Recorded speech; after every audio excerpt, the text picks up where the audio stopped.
Parfait. Bonjour à tous. Comme je disais, on n'est pas très nombreux, ça va nous permettre d'échanger entre nous. Je me présente, donc Linda Armali, je suis ingénieure efficacité énergétique chez GRDF. Donc je m'occupe principalement de l'animation des bureaux d'études sur les sujets techniques et réglementaires. Et aujourd'hui, on va parler des nouveaux systèmes, donc les systèmes hybrides pour les bâtiments résidentiels. Je vais passer quelques slides assez rapidement. Pourquoi on en parle? Tout d'abord, pourquoi on parle d'hybridation aujourd'hui? Aujourd'hui, on parle de ces systèmes hybrides pour deux raisons. Donc, on a les deux segments de marché, on va dire, les deux typologies. En rénovation, donc, on parle aujourd'hui de ces systèmes hybrides donc, pour améliorer, pour aller chercher des étiquettes énergétiques plus performantes et aussi pour aller chercher les labels, les différents labels comme les labels BBC Renault. Ces systèmes hybrides vont nous permettre du coup d'aller chercher des meilleures étiquettes et d'aller chercher les labels avec une possibilité de maintenir un système gazier présent sur place. Et donc ça va nous permettre de travailler plus facilement les contraintes techniques des bâtiments existants. On en parle aussi aujourd'hui parce qu'on a la partie de la RE 2020 avec les seuils 2025 qui nous permettent plus de mettre une chaudière gaz toute seule. Donc on vient hybrider les systèmes avec, on va voir par la suite, les autres systèmes énergétiques. Donc on va plus travailler en RE 2020, que ce soit les seuils 2025 ou les seuils 2028, sur la mixité énergétique. Avant de travailler, comme on le dit beaucoup, avant de travailler en fait les nouveaux systèmes, il faut travailler l'existant. Et il faut savoir que le simple passage d'une ancienne chaudière gaz à une chaudière THPE vous permet de faire des gains entre 20, je dirais même 30% de gains énergétiques en consommation sur vos systèmes. Une fois le changement de chaudière a été fait, on peut aller du coup sur le couplage des énergies pour aller chercher des performances plus importantes, que ce soit en consommation ou aussi sur la part de décarbonation, qui est du coup le moteur principal sur la partie RE 2020 des nouveaux bâtiments. Quand on pense du coup à la décarbonation, on pense dans un premier temps du coup à mettre des packs 100% électriques. Ce n'est pas toujours facile, surtout sur la partie existante, pour plusieurs contraintes. J'avais rajouté quelques pictogrammes pour illustrer ce que je vais vous présenter. Donc, on arrive parfois sur des sites existants. On avait principalement des chaudières gaz. Quand on vient on vient changer ces chaudières gaz existantes par un système thermodynamique à 100% électrique, on a plusieurs contraintes qui arrivent. Principalement la contrainte de puissance électrique disponible sur le réseau. Parfois, il faut aller chercher plus de puissance sur le réseau, ce qui fait que dans un premier temps, il faut peut-être chercher un transfo, aller voir avec Enedis et tout le changement de puissance disponible. Comme on peut aussi, au-delà de juste la partie puissance électrique disponible, il y a aussi la partie abonnement et changement d'abonnement quand on passe au-delà des seuils des 36 kVA pour les abonnements électriques. Il y a aussi l'emprise de sol qu'il faut prévoir, que ce soit en toiture ou il faut trouver de la place pour mettre ces pompes à chaleur.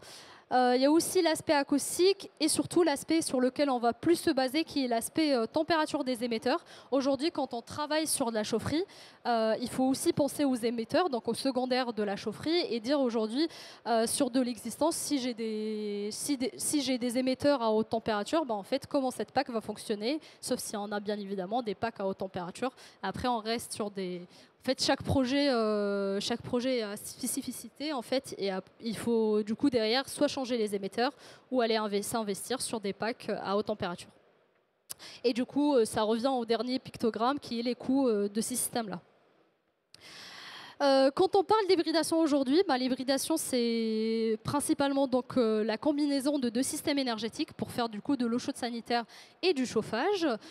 Donc on peut avoir de la chaudière gaz couplée à de la pompe à chaleur, que ce soit aérothermique ou géothermique. Comment on peut coupler cette chaudière gaz à du solaire thermique ou à de la chaudière bois? Il faut savoir qu'aussi, en parallèle, la chaudière gaz, on peut consommer du gaz vert sur la chaudière gaz.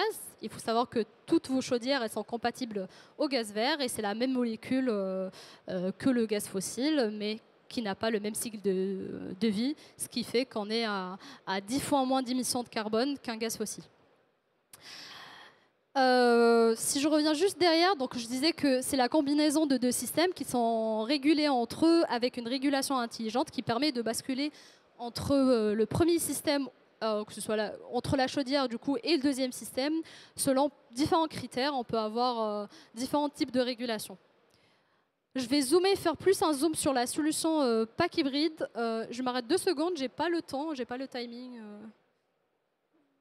Ok, je vous laisse me dire.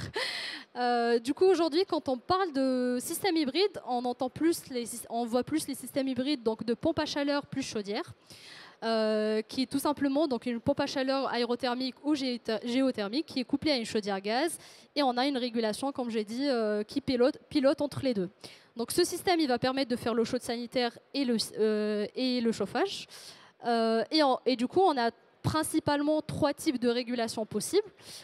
Donc on passe sur la pompe à chaleur comme base, c'est-à-dire qu'on laisse la pompe à chaleur faire ce qu'elle peut faire, et on va basculer à une certaine température de référence vers de la chaudière.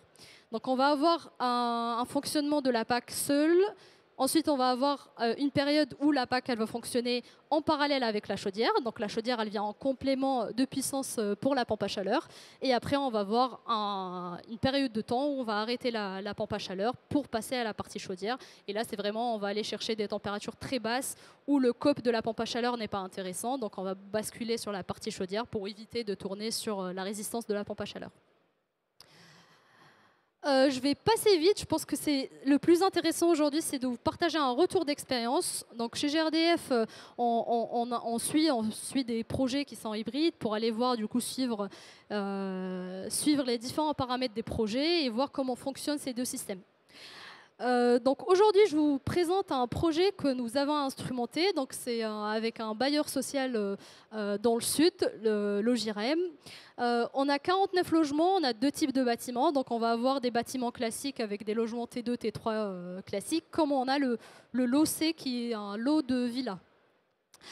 Sur le projet, nous avons travaillé donc avec le bailleur et Vaillant sur le projet, donc le fabricant Vaillant, pardon, et GRDF. Donc sur ce projet, donc c'est un projet existant. On avait une chaudière gaz existante. J'ai le schéma juste après. Donc c'est une chaudière existante qui était sur place et il y avait du solaire thermique qui faisait du coup l'ECS et le chauffage. Les deux, en fait, la chaudière et le solaire thermique travaillaient sur un grand ballon d'énergie de 6000 litres pour faire du coup l'ECS et le chauffage. Malheureusement, le solaire thermique a été mal exploité, donc ça a gelé et ça a cassé. Et en fait, le projet se retrouvait à tourner qu'avec de la chaudière gaz. Il y a eu un objectif de décarbonation sur ce projet, donc on est venu intégrer 2 pompes à chaleur, une de 12 kW et une de 15 kW qui représentait à peine 17% de la puissance seulement du projet. Et du coup, la chaudière, elle prend le relais pour faire 100% de la puissance à la température de référence.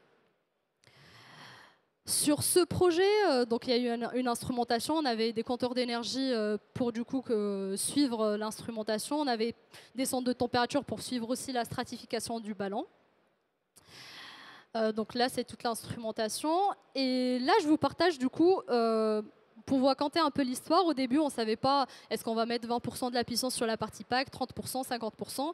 Et en fait, il y avait quelques contraintes sur le site qui permettaient pas du coup d'aller chercher plus de puissance sur la partie PAC.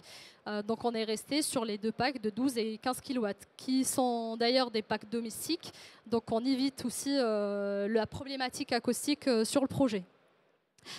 Et donc on a instrumenté, on a le retour d'expérience de l'instrumentation sur une année, donc entre janvier et décembre, entre janvier 2023 et décembre, ou 2024, oui 2024 plutôt. Et en fait, ce que vous voyez en bleu, c'est la couverture des besoins par la PAC. Et en orange, c'est la couverture des besoins par la chaudière. On voit bien que quand il fait le plus froid, donc on a travaillé sur une régulation parallèle entre la PAC et la chaudière. On voit bien que sur la première partie de l'hiver, je reviens en arrière, on va voir que la chaudière, elle va fonctionner en parallèle avec donc la PAC qui va assurer une base et la chaudière qui va prendre le relais quand les températures vont baisser. Donc on va voir la PAC qui fait la base et la chaudière qui prend le relais. Plus on avance dans le temps, donc plus il fait doux, plus on va voir que la part de la chaudière, de la couverture des consommations par la chaudière va diminuer et on va arriver sur une période où en fait c'est la pompe à chaleur qui va assurer toute la partie ECS. En réalité, là, comme c'était une instrumentation, donc on avait un peu joué sur les températures de fonctionnement de la PAC pour la laisser faire tout ce qu'elle peut. Donc on était dans une logique de décarbonation sur ce projet. Ce qui a permis du coup d'avoir un taux de couverture assez intéressant. Donc avec seulement 17% de la puissance de PAC installée, on couvre 62% des besoins sur l'année. Et la chaudière vient faire le complément avec 38% des besoins. Ce couplage des deux solutions permet dans un premier temps, comme je l'ai un peu rappelé au début, de travailler du coup sur les chaufferies existantes, de permettre en fait de décarboner des chaufferies gaz existantes avec l'ajout des pompes à chaleur. Et ça permet du coup, bien évidemment, de décarboner. En fait, sur ce projet, en comparant son projet à son fonctionnement d'avant de la chaudière à 100%, on arrivait à faire moins 55% de CO2 en moins. Parce que dans un premier temps, on laisse la pompe à chaleur en base, donc elle décarbone par son COP qui était un super COP, surtout comme on est à Traite dans le sud, donc on a des températures qui privilègent aussi ces COP. Et le plus intéressant aussi de voir sur ces projets-là, c'est de se dire avec seulement 16-17% de la puissance, comme on peut aller jusqu'à 30% de la puissance pour les seuils de l'Aéro 2020, on arrive à couvrir entre 60 et 80% des besoins. Donc notre investissement, il va pas aller sur l'équipement le plus cher, il va rester sur la chaudière gaz qui est l'équipement le moins cher. En revanche, sur la partie décarbonation, on arrive quand même à atteindre nos objectifs. Là, on avait un comparatif de tarifs aussi sur la partie donc, pour le basculement entre la chaudière et la pompe à chaleur. Vous allez voir un peu des prix qui sont très élevés parce qu'en fait, le bailleur avait négocié ces prix-là pendant la crise ukrainienne.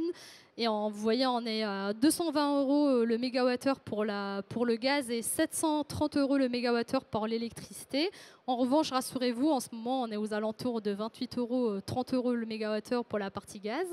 Et en fait, on se rend compte qu'on peut faire une régulation aussi sur la partie coût des énergies, c'est-à-dire tout simplement, je compare mon coût gaz à mon coût élec par rapport au COP de la pompe à chaleur en disant si le COP de la pompe à chaleur me permet donc de décarboner et surtout si je travaille sur une régulation sur les prix des énergies, c'est-à-dire que je vais basculer sur la partie gaz ou sur la partie électrique pour gagner du coup sur la partie économique. Donc on voit bien, je ne vous apprends pas grand-chose, on reste bien évidemment moins cher que si on était en 100% gaz, ça c'était sur le prix investissement. En revanche, là c'était un cas un peu particulier, comme on était sur des prix assez élevés sur la période.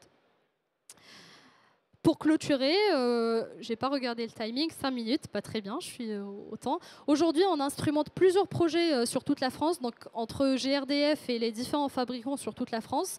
L'objectif de ces instrumentations, c'est de vous partager, à la filière ces retours d'expérience qui sont concrets. Aujourd'hui, on travaille sur les schémas hydrauliques, l'implantation de ces systèmes hybrides dans les chaufferies et comment on peut aussi travailler la régulation de ces systèmes et principalement aussi le dimensionnement de ces systèmes hybrides. Donc n'hésitez pas à venir nous voir. On sera au stand 21L35 et je finis sur ça pour prendre vos questions. Merci.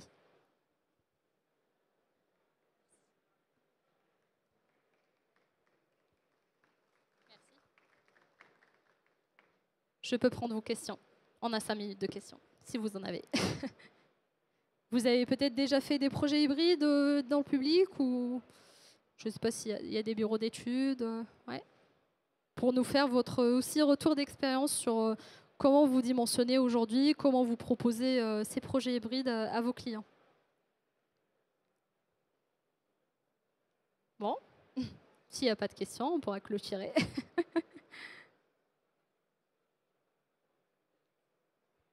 Bon, on va clôturer. Merci à tous.